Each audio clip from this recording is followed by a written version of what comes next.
தமிழ்நாட்டுக்கும் தமிழ்நாட்டு மக்களுக்கும் மகிழ்ச்சியான ஒரு செய்தியை சொல்ல விரும்புகிறேன். நேற்று இரவிலிருந்து இதுதான் டாக் ஆஃப் த டவுன், ஏன் டாக் ஆஃப் த நேஷனல் என்றே இதுதான். நம்ம திராவிட மாடல் ஆட்சியில் தமிழ்நாட்டோட பொருளாதார வளர்ச்சி 11.19 விழுக்காடா அதிகரிச்சிருக்கு என்பதுதான் அந்த மகிழ்ச்சியான செய்தி.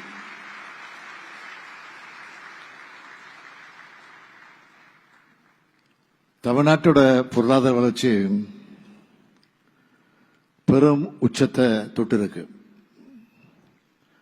14 ஆண்டுகளுக்கு பிறகு, அதாவது மீண்டும் திராவிட முன்னேற்றக் கழக ஆட்சியில தான் இரட்டை இலக்க அந்த வளர்ச்சியை இன்றைக்கு தமிழ்நாடு எட்டியிருக்கு. இத நாம சொல்லல, ஒன்றிய அரசினுடைய புள்ளியியல் மற்றும் திட்ட அமலாக்க அமைச்சகத்தோட திருத்தப்பட்ட மதிப்புகளின்படி 2024-25 ஆண்டுல தமிழ்நாடு 11.19 விழுக்காடு வளர்ச்சியை பெற்றிருக்குன்னு பதிவு செஞ்சிருக்கிறாங்க. இந்த ஆண்டு தொடக்கத்தில் தமிழ்நாடு நிதிநிலை அறிக்கை தாக்கல் செஞ்சப்போ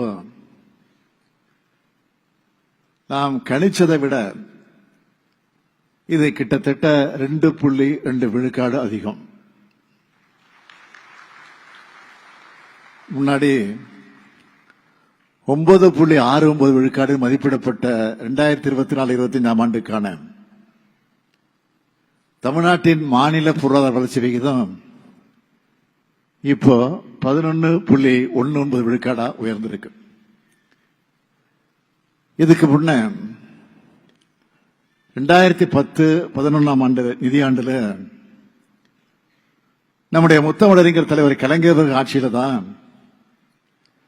தமிழ்நாட்டினுடைய பொருளாதார வளர்ச்சி 13.12 விழுக்காடா இருந்துச்சு.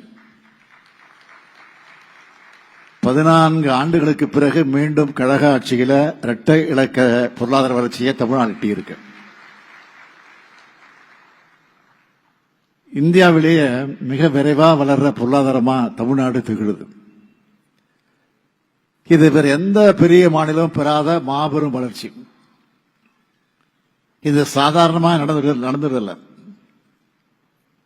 பல்வேறு நெருக்கடிகள், அவதூறுகளுக்கு இடையில தான் இந்த வெற்றியை நாம் அடைஞ்சிருக்கிறோம். அந்த வகையில இது ரொம்ப ஸ்பெஷலான வெற்றி. இது தனிப்பட்ட ஸ்டாலினுடைய வெற்றி அல்ல. அமைச்சரவையில் இருக்கக்கூடிய ஒவ்வொரு அமைச்சர், அனைத்து துறை அதிகாரிகள், கடைநிலை அரசு ஊழியர்கள்னு ஒவ்வொரு திட்டத்தையும் முறையா செயல்படுத்தின எல்லோருடைய உழைப்பும் கிடைத்திருக்கக்கூடிய கூட்டு வெற்றி இது. என்னை நம்பி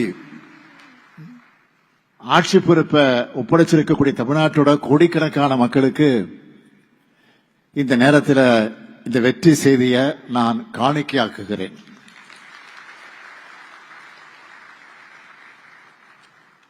எல்லாருக்கும் எல்லாம் என்ற இலக்கோடு பயணிக்கிற திராவிட மாடல் ஆட்சியோட மகத்தான வெற்றி பயணத்துக்கு கிடைச்ச நற்சாட்சி பத்திரம் தான் இது. இப்ப அடைஞ்சிருக்கக்கூடிய இலக்கோடு நான் திருப்தி அடைய மாட்டேன்.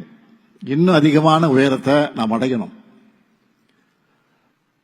அதை நோக்கிய பயணத்தை திராவிட மாடல் 2.0 தொடர்வோம். அந்த பயணத்துக்கு நீங்க எல்லோரும் தான் துணையா இருக்க போறீங்க. இந்த மகிழ்ச்சியான செய்தியோட இன்று நகராட்சி நிர்வாகம் மற்றும் குடிநீர் வழங்கல் துறையின் சார்பில் 2538 பேருக்கு பணி நியமன ஆணைகளை வழங்குகிற வாய்ப்பை பெற்றதற்கு நான் உள்ளபடியே மகிழ்ச்சி அடைகிறேன்.